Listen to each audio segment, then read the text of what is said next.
After weeks of speculation, President-elect Donald Trump has finally announced his U.S. Treasury Secretary pick. And while it's not as outlandish as Ms. McMahon being in charge of the Department of Education, this is definitely someone that we need to be keeping a close eye on.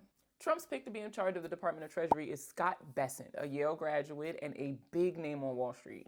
He's the founder of Key Square Group, which is an investment firm, and he's a longtime player in the world of high finance. Not to mention him and Trump locked in.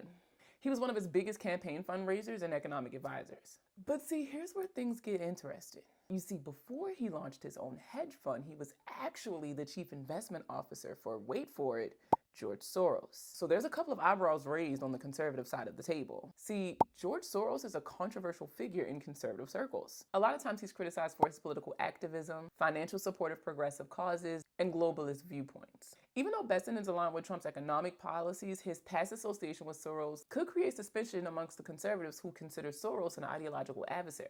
And it don't stop there. Bessent has donated to both Republican and Democratic campaigns, which might make them question where his loyalties lie. So while he's clearly aligned with Trump's America First agenda, some conservatives feel as though he would bring a centrist or left-leaning viewpoint to the Department of Treasury, and they're not sure how they feel about that.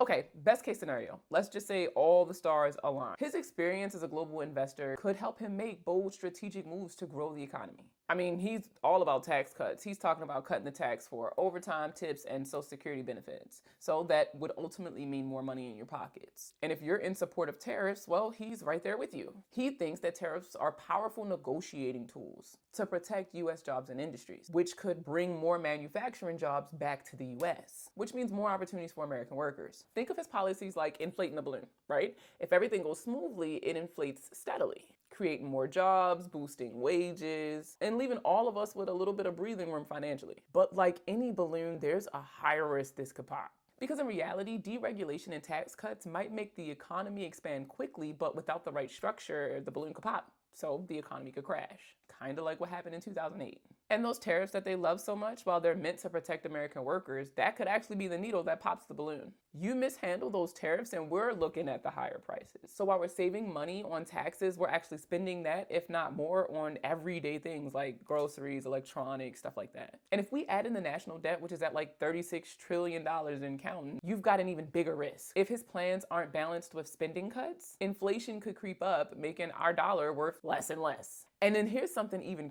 crazier. If confirmed, Bessent will be the first openly gay Senate-confirmed cabinet member under Trump, which is a huge milestone, but it just adds another layer onto an already complex situation. My personal opinion, this is an interesting choice.